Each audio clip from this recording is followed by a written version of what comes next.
Bismillahirrahmanirrahim. Allahumma sholli wa sallim wa barik ala sayyidina Muhammadin wa ala alihi wa sahbihi asma'in, nama ba'du. Yang sangat kita hormati bersama Direktur RSUD Rembang, Bapak Dr. Agus. Tadi juga beberapa dokter spesialis, karyawan dan semuanya. Sebelumnya saya juga mengucapkan terima kasih atas pelayanan ibu kami. Beliau gerak di sini sampai 22 hari, bulan Syakban, sampai wafat juga di sini. Dan kami sebagai keluarga sangat terima kasih atas semua pelayanan dan pengabdian tenaga medis di sini. Sebetulnya RSUD itu sudah sopan lah, datang ke kita mintanya ngaji virtual. Gara-gara sopan tuh saya kok jadi ingin sopan juga. Akhirnya saya yang datang ke sini.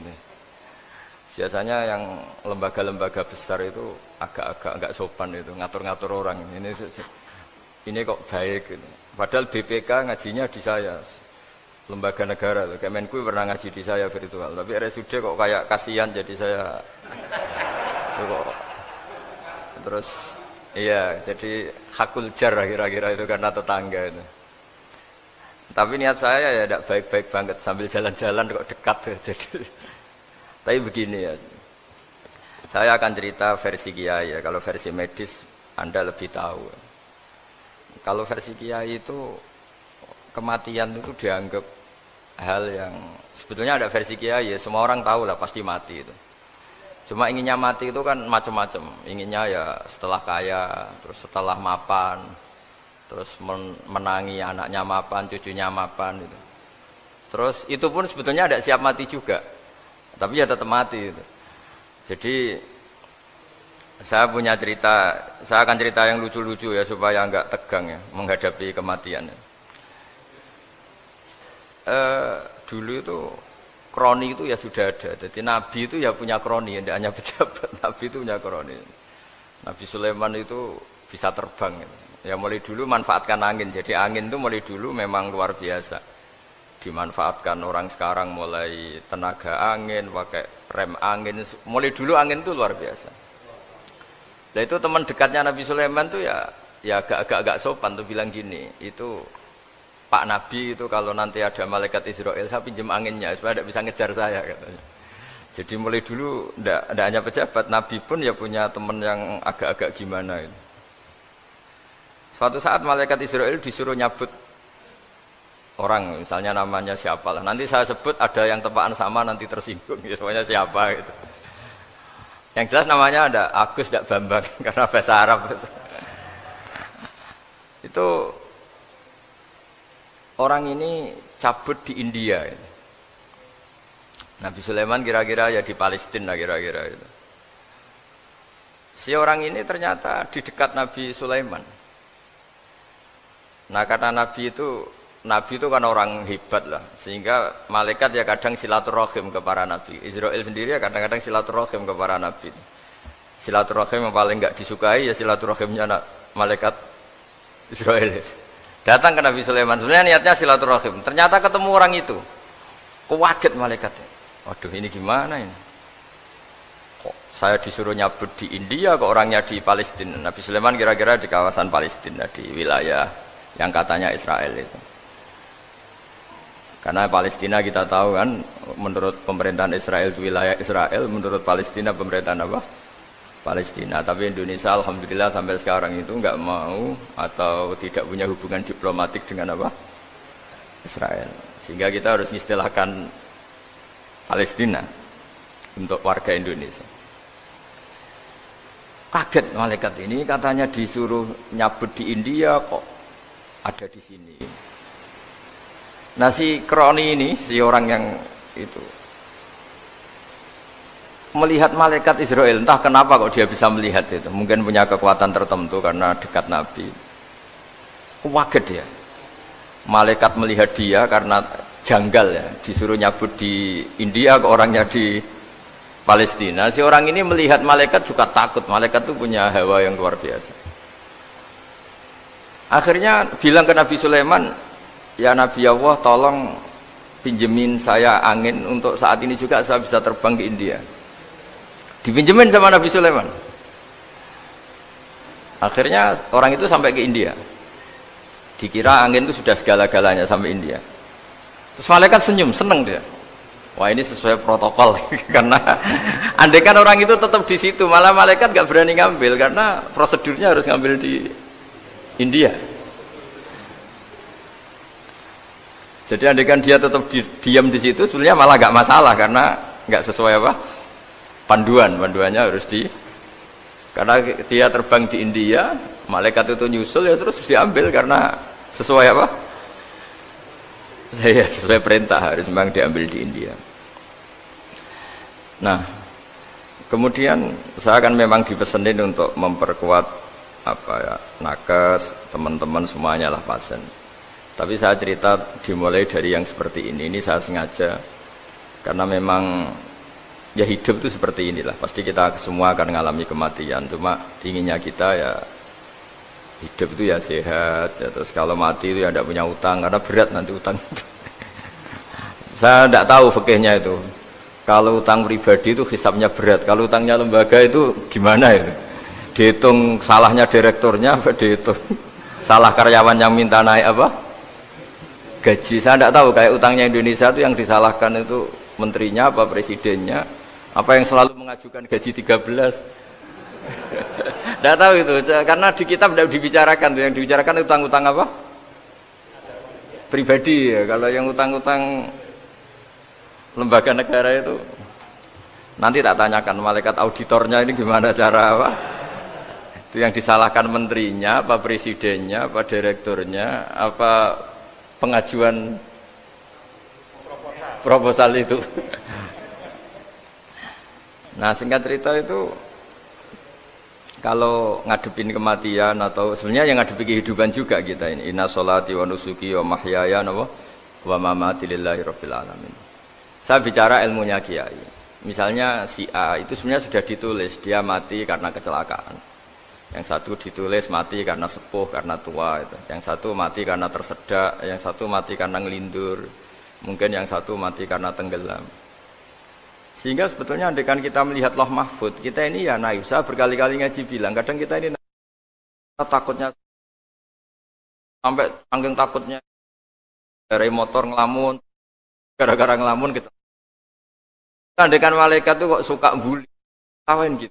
Kamu catatannya kecelakaan kok yang kamu takuti apa? Covid.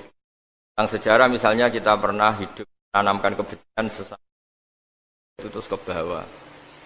Anak cucu kita dikandani jogeman cocok wong iku musuhe bapakmu, mbahmu itu. Sehingga anak cucu itu dendamnya diwariskan. Wong dendam kok dia apa? Wariskan. Termasuk utang itu. Ketika kita jabat ingin rumah sakit ini mewah, pikirannya kok isdadi, aku seleren, semikir direktur berikutnya. Itu tidak tahu itu nanti hisabnya ke siapa.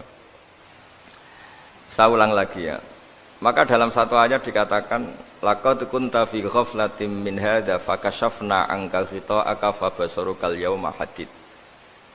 Manusia ketika di dunia itu dianggap tidur. Tidur itu dengan tanda kutip itu bodoh. Bodoh itu tidak tahu. Fakashafna angkal ghita'aka, nanti setelah kamu mati itu pinter. Tapi ketika Anda pinter sudah meninggal, sudah tidak bisa memperbaiki kesalahan-kesalahan kita. Nah kenapa kita dikatakan sekarang ini tidur? Karena kita ini sering menyaksikan sesuatu yang sebetulnya tidak ada hubungannya dengan kita. Tidak ada hubungannya dengan kebutuhan kita. Misalnya kita ngelamun, berkhayal, ingin hidup kaya raya, sejahtera, jabat, orang lain anak buah semua.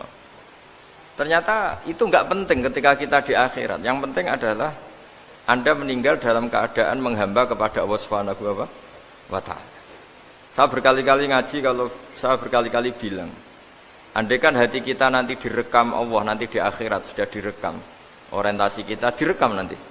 Pak Agus misalnya ingin punya mobil, punya rumah mewah, punya apa, terus orientasinya gitu. Di depan Tuhan yang menyuruh kita, mensyariatkan kita, inginnya itu ya jadi hamba Allah terbaik, jadi kekasihnya Allah, jadi hamba yang bersujud, dari hamba yang bersedekah. Jadi ini kan tidak sambung. Ada cita-cita versi Allah yang dianjurkan Allah, yaitu bercita-cita jadi hamba yang soleh, yang bermanfaat, yang memanfaati orang banyak. Kemudian ini ada cita-cita yang hadzun nafsi, ingin mapan semua orang anak buah. Hal-hal seperti ini itu harus kita jaga, jangan sampai terjadi. Makanya di semua kitab pertama mendahulukan bab niat. Niat itu ya faman kana hijratuhu ilallah wa rasuli fa hijratuhu ilallah wa rasuli. Orang baik itu orang yang orientasinya itu menuju Allah Subhanahu wa taala. Lalu yang kurang baik adalah orang yang orientasinya itu ya harta, perempuan, pokoknya inginnya itu hal-hal yang kepentingan dirinya sendiri. Nah, lalu kenapa kita kadang tidak tahu? Ya tidak tahu itu karena tadi kita kalau tidak wiridan itu tidak punya efek samping kan. Tapi kalau kamu nggak punya uang kan terus lemes. Karena ngerti itu terus uang itu penting, wiridan tidak penting.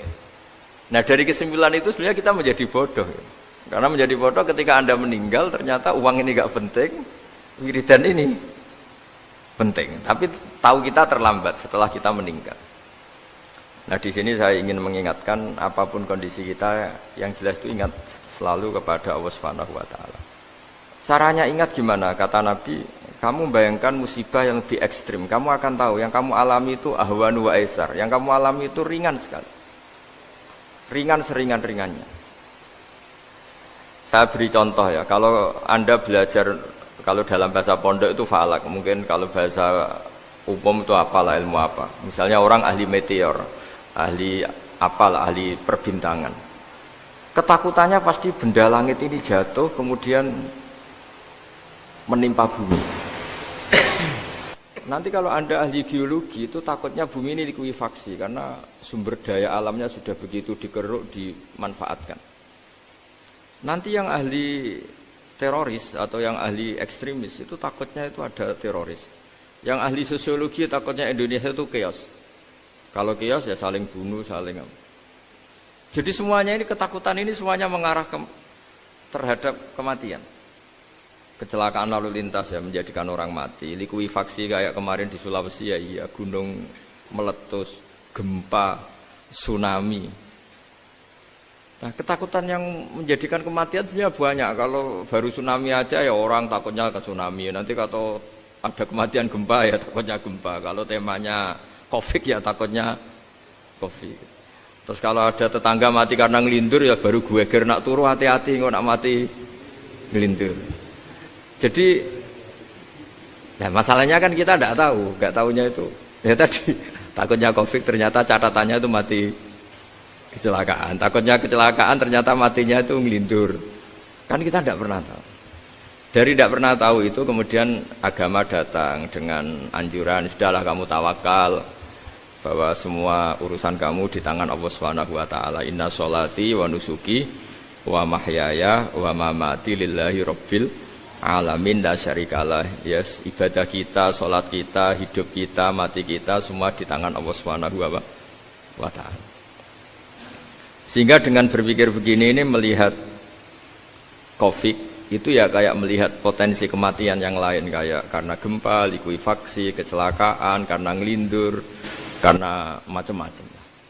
Kenapa saya membuat atau menyarankan ya supaya orang berpikir demikian, supaya bersyukur bahwa kita ini dihimpit, disekelilingi penyebab kematian tadi. Kalau kita ahli meteorologi mungkin takutnya itu asteroid jatuh, terus kemudian meteor jatuh yang nggak habis digesek oleh sistem alam, terus macam-macam. Yang ahli gempa juga takutnya gempa, yang ahli tsunami takutnya tsunami, yang ahli sosial takutnya Indonesia chaos, kemudian saling apa? Bunuh, saling apa dan sebagainya dan sebagainya. Nah dengan keadaan seperti ini kita ini baik sekali. Bukan sekedar baik sekali. Kita tidak mengalami chaos sosial, kita tidak mengalami likuifaksi, kita tidak mengalami benturan benda langit di bumi kita. Karena itu sekali terjadi, bukan 1-2 lagi, tapi habis seluruh Indonesia, mungkin seluruh dunia. Nah di sini cara Allah membuat kita selalu bersyukur bahwa hal-hal itu tidak terjadi. Jadi ada sebuah ayat yang Allah selalu mengingatkan, a'amintum man fis sama ayyakhsifa bikumul ardo fa idza hiya tamur. Kamu mbok ya sekali-kali berpikir Bumi ini justru potensinya itu likuifaksi, potensinya itu hancur karena di bawah itu ada magma, ada minyak, ada macam-macam. Ini kan di bawah ini kan ngerongkong cara Jawa itu karena diambilin terus. Piro-piro diambil ya ini ya ono masih bisa dipakai. Belum sistem bumi sendiri wafil arti kita mutajawirat, bumi sendiri itu berupa lempengan-lempengan. Setiap saat itu potensinya geser, sekali geser ya jadi gempa itu. Terus belum benda langit yang potensinya juga jatuh, sekali jatuh ya habis kita.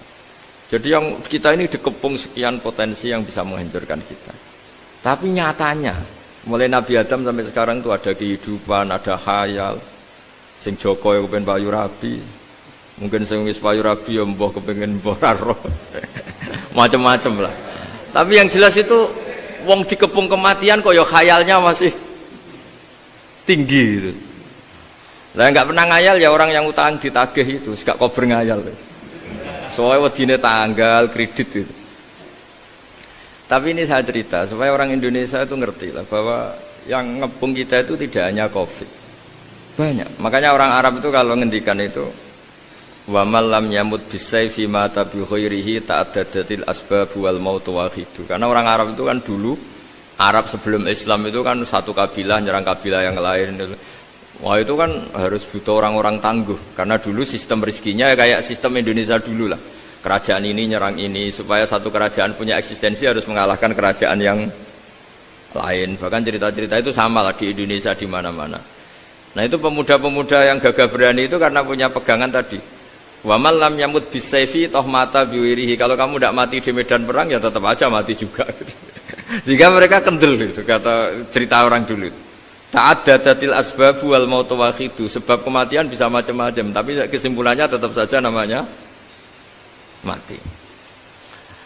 Lalu Islam itu mengajarkan aksiru min dzikri hadhimil ladzat. Kamu harus banyak ingat mati. Tapi uniknya Islam itu menyuruh ingat mati itu disuruh justru semangat hidup. Karena kita butuh bekal itu. Jadi kalau kamu ingat mati itu jangan terus loyo, terus nunggu takdir mati itu enggak, malah disuruh semangat. Nah, tenaga medis semangat mengobati pasien, yang pasien juga semangat mensupport dirinya supaya punya keberanian hidup. Orang Jawa nunggoni anak, nunggoni putu. Kalau saya sebagai kiai ya nunggoni santri, nunggoni umat. Jadi ingat mati itu justru dengan cara mencintai hidup. Karena hidup ini adalah bekal kita untuk sanggup ketemu Allah Subhanahu wa taala. Kadang-kadang bekal itu mudah sekali. Ada orang nakal gara-gara minumin anjing yang baru haus, sama Allah dimaafkan. Ada orang yang pulang dari tempat kerjanya, ada duri di tengah jalan, disikirkan takut kena orang, diampuni Allah, akhirnya menjadi ahli apa? Surga. Ada orang yang kerja untuk orang tuanya, kemudian orang tuanya dicukupin menjadi ahli surga. Bahkan ada ahli surga itu ceritanya itu, tapi ini jangan dicoba. Ada orang sudah jelas niat nyun sewu, niat zina, sudah tinggal itu terus mikir dia saat itu takut Allah gak jadi, barokahnya gak jadi, langsung dia jadi ahli surga. Sarannya gak jadi loh ya. Tapi ya tidak usah dicoba.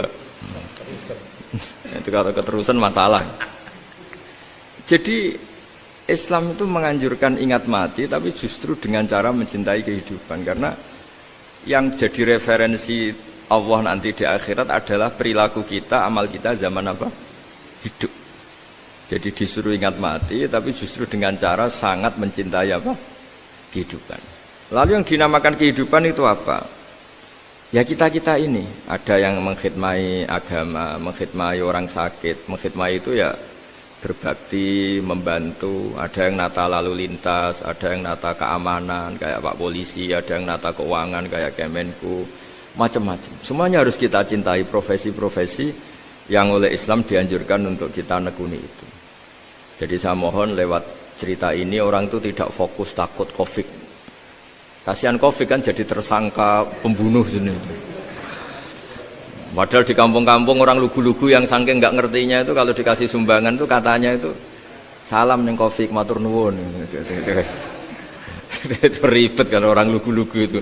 Dikira Covid itu satu makhluk atau manusia yang apa? Nyumbang itu.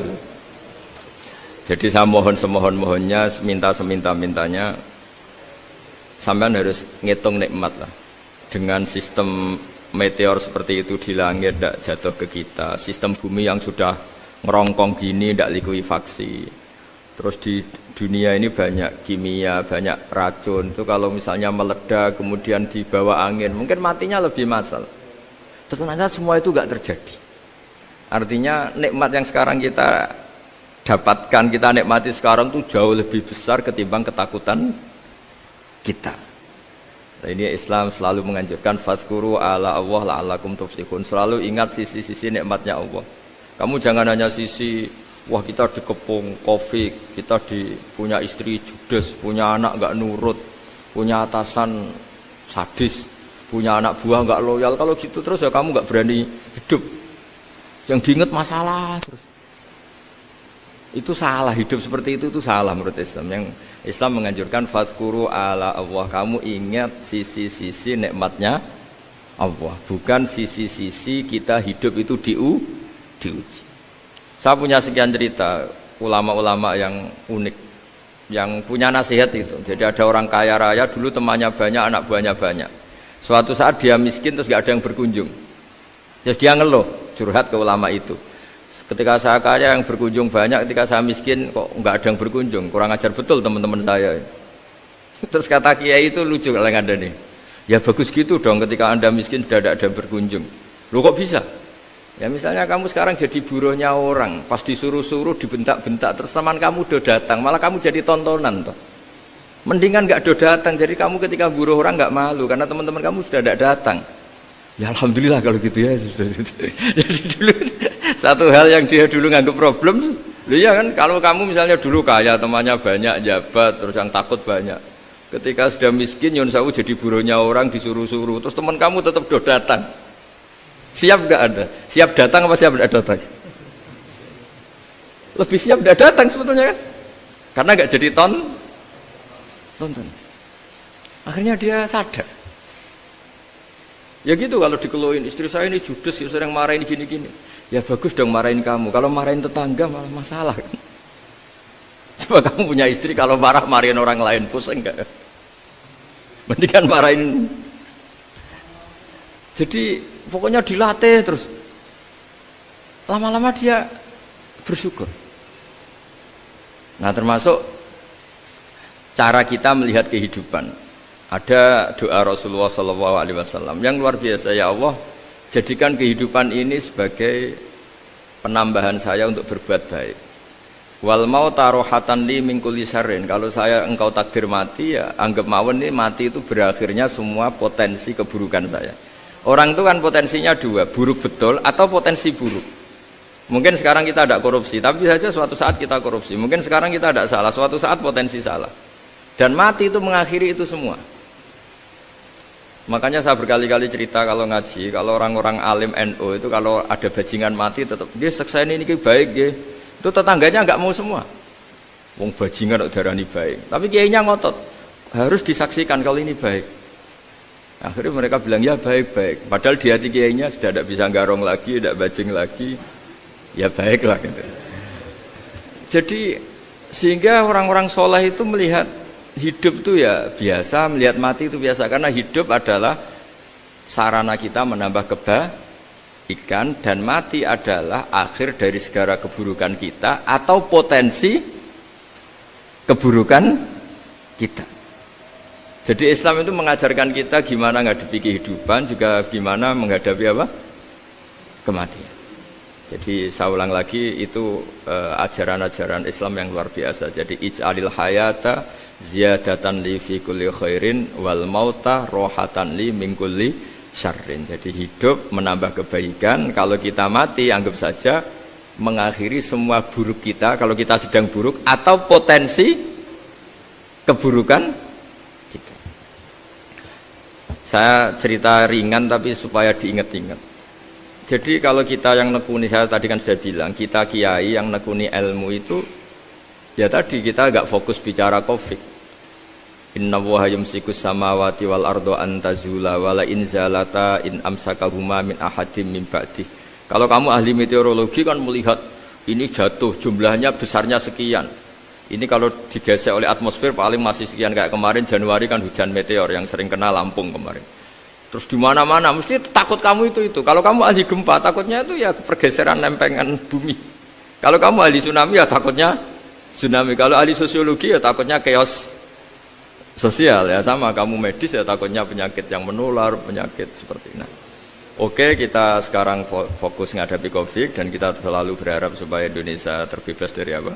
Covid dan musibah-musibah yang lain. Ya tadi, apa gunanya terbebas dari Covid tapi chaos sosial kayak apa terus kita?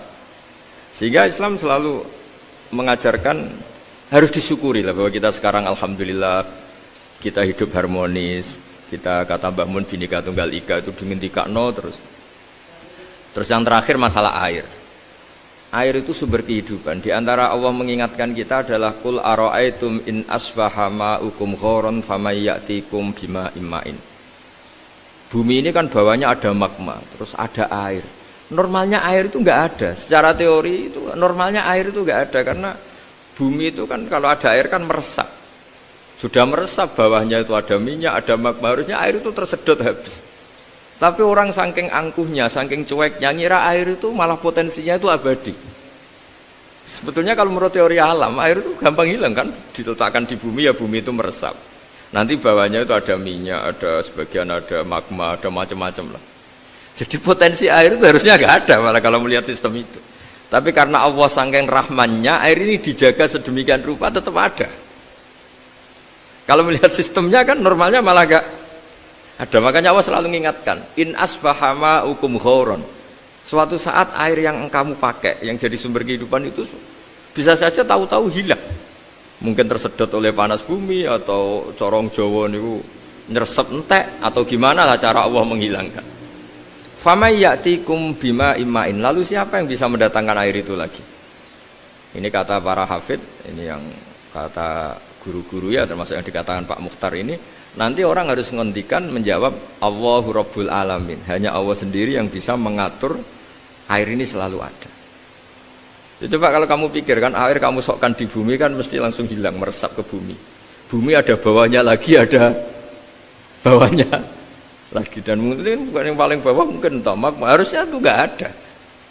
Tapi Allah saking sayangnya mengatur sistem, air itu ada dan tersedia.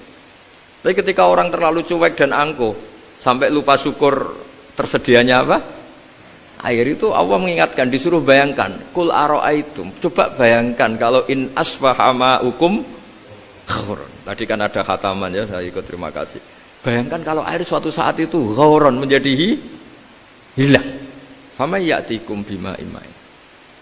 Jadi saya tidak bisa spesifik memberi nasihat tentang kopi karena ya tadi yang bisa membunuh kita ini banyak.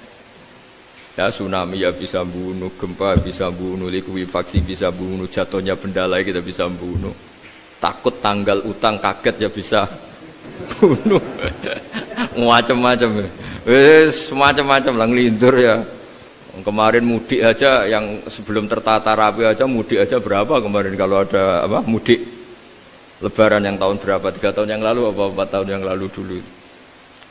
Jadi saya mohon ketakutan kita adalah yang hakikat adalah takut jadi hamba yang tidak baik. Itu yang harus jadi ketakutan sejati. Takut kita di mata Allah tidak jadi hamba yang baik sehingga kita jauh dari Allah Subhanahu wa ta'ala. Karena cita-cita terbesar kita dan cita-cita terbaik kita adalah jadi hamba yang diridhoi Allah Subhanahu wa ta'ala. Sebaliknya ketakutan kita sejati adalah takut su'ul khotimah, takut jadi hamba yang tidak baik. Kita inginnya adalah assalamu alaina wa ala ibadillahis sholihin. Yang berhak mendapat keselamatan dunia akhirat adalah orang-orang atau hamba-hamba yang soleh. Ya tadi untuk menjadi soleh itu gampang di Islam itu. Tenaga medis nolong pasien ya ibadah, pasien husnudzon sama dokter ya ibadah, mengelola hidup, ingin hidup ya ibadah, anak ngurus istri ngurus, pokoknya anak yang ngurus keluarganya juga ibadah. Semuanya itu di Islam itu asal tidak maksiat itu dianggap apa? Ibadah. Dan untuk orang menjadi kekasihnya Allah kayak tadi, ada orang yang karena ngerawat hewan dijadikan walinya Allah, menghilangkan apa duri atau pengganggu di jalan jadi kekasih Allah. Itu cerita-cerita itu semuanya ringan. Bahkan tadi ada yang cerita sekedar ingin maksiat dan tidak jadi. Dalam Islam itu kan gitu, orang yang merencanakan maksiat kemudian tidak jadi, itu ditulis pahala. Jadi gampang sekali untuk menjadi orang soleh dalam Islam. Kalau tidak bisa itu semua, kata Nabi, takufus syarroka anin nas fa innaha shadaqatun minka ala nafsik. Kalau tidak bisa berbuat baik sama orang lain, yang penting tidak mengganggu orang lain. Terus kan enak seturu ning omah ngelamun bengak-bengok dhewe aja banter-banter, tapi nak bengok-bengok banter-banter kan ganggu tangga. Itu asal tidak ganggu orang lain. Takufus syarroka anin nas. Kamu jangan sampai efek buruk kamu berakibat pada orang lain. Itu juga fa innaha shadaqatun minka ala nafsik. Itu ya bagian dari sedekah kamu.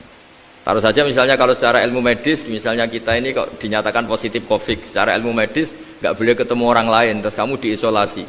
Kamu niatin ketika diisolasi itu tidak menularkan bahaya kepada orang lain. Itu juga ibadah. Jadi ibadah itu gampang sekali, mudah sekali.